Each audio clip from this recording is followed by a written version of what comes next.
Aston Villa အသင်းက Man City ကို2-0 နဲ့အနိုင်ရခဲ့တဲ့ပွဲမှာအနိုင်ဂိုးသွင်းပေးခဲ့တဲ့နောက်ခံလူ Marty Cash ကို2029 ခုနှစ်ထိစာချုပ်သက်တမ်းတိုးလိုက်တယ်လို့သိရပါတယ်။ Cash အသက်28နှစ်ရှိပြီဖြစ်တဲ့ Cash က Villa အသင်းနဲ့3နှစ်ပဲသက်တမ်းရှိစာချုပ်တစ်ရက်ချုပ်ဆိုခဲ့တာဖြစ်ပြီးတော့ပိုလန်လက်ရွေးစင် Cash ရဲ့မူလစာချုပ်က2029ခုနှစ်မှာ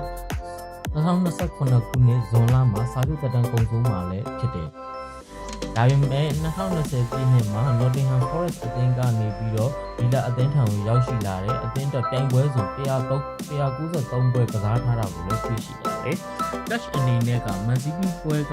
အခုရာသီမှာဒုတိယမြောက် Premier League ဂိုးလည်းဖြစ်ခဲ့ပါတယ်။ Cash ကအင်္ဂလန်မှာမွေးဖွားခဲ့ပေမဲ့မိခင်ကပိုလန်နိုင်ငံသူဖြစ်လို့ပိုလန်လက်ရွေးစင်အသင်းကိုကိုစားပြုဖို့ဆုံးဖြတ်ခဲ့ပြီးတော့2021ခုနှစ်မှာပိုလန်နိုင်ငံသားအဖြစ်ခံယူခွင့်ရတာပွဲဥထွက်ကစားခဲ့တာလည်းဖြစ်ပါတယ်။ကျွန်တော်ရဲ့ YouTube channel လေးကိုလည်း like and subscribe ပြုလုပ်ပြီးတော့ကြပါဦးခင်ဗျာ။